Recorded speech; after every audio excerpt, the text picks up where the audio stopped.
விஜய் நடிப்பில் வினோத் இயக்கத்தில் உருவாகி இருக்கும் ஜனநாயகன் திரைப்படம் இணையத்தில் லீக் ஆகி பெரிய அதிர்ச்சியை ஏற்படுத்தியிருக்கிறது.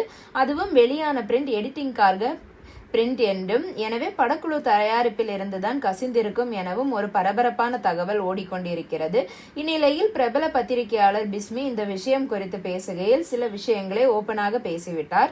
தமிழ் திரைத்துறை மட்டுமின்றி ஒட்டுமொத்த இந்திய திரைத்துறையும் அதிர்ச்சியில் உறைய வைத்திருக்கிறது ஜனநாயகன் படம் லீக். இணையத்தில் நேற்று முதலில் 5 நிமிட காட்சிகள் மட்டுமே வந்தன. சில மணி நேரத்திலேயே முழு படமும் லீக் ஆகிவிட்டது. இதற்கு முன்னர் அனைத்து படங்களுமே இணையத்தில் லீக் ஆகும் தான். ஆனால் தியேட்டருக்கு வருவதற்கு முன்பே, அதுவும் சென்சாரில் இருக்கும்போது ஒரு படம் லீக் ஆவது அரிதிலும் அரிதான ஒன்று. அது விஜய்க்கு நடந்திருக்கிறது. இந்த விஷயத்தில் தலையாய கேள்வி என்னவென்றால், யார் இந்த படத்தை லீக் செய்திருப்பார் என்பதுதான். வெளியான பிரிண்டில் எடி என்று குறிப்பிடப்பட்டிருக்கிறது. அப்படி என்றால் இது எடிட்டிங் காப்பி என்பதாகும். அந்த காப்பி ஹீரோ, இயக்குனர், எடிட்டர், தயாரிப்பாளர் ஆகிய 4 பேரிடம் மட்டுமே இருக்கும். எனவே இந்த 4 தரப்பில் ஏதோ ஒன்றிலிருந்துதான் படம் கசிந்திருக்க வேண்டும் என சிலர் பேசுகிறார்கள். அதுவும் மிகப்பெரிய விவாதத்தை ஏற்படுத்தியுள்ளது.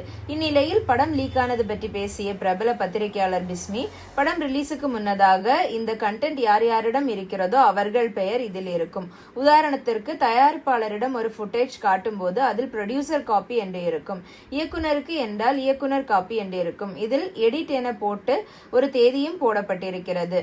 அதேபோல் இதை பார்க்கையில் தியேட்டரில் எடுத்தது மாதிரியும் தெரியவில்லை. எடிட் ஷூட்டிலிருந்து எடுத்த மாதிரி தான் தெரிகிறது.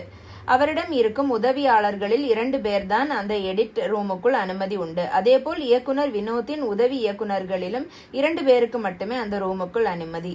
ஆக மொத்தம் இந்த 6 பேர் மட்டும்தான் அந்த ஆக்சஸ் செய்ய முடியும். அங்கிருந்துதான் கசிந்திருக்கிறது என்றால் அந்த 6 பேரில் யாரோ ஒருவர் தான் என்று அர்த்தம்.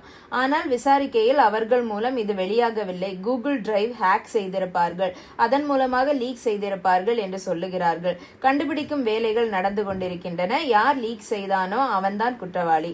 ஆனால் அவனுக்கு மேலே ஒரு குற்றவாளி உண்டு. அது வேறும் யாரும் இல்லை, சென்சார் தான். அவர்கள் மட்டும் உரிய நேரத்தில் சான்றிதழ் கொடுத்திருந்தால் இந்த படம் இவ்வளவு பெரிய அநியாயம் நடந்திருக்காது என்கிறார். இதை பத்தி உங்க கருத்து என்ன அப்படிங்கறத கமெண்ட் செக்ஷன்ல சொல்லுங்க. நன்றி.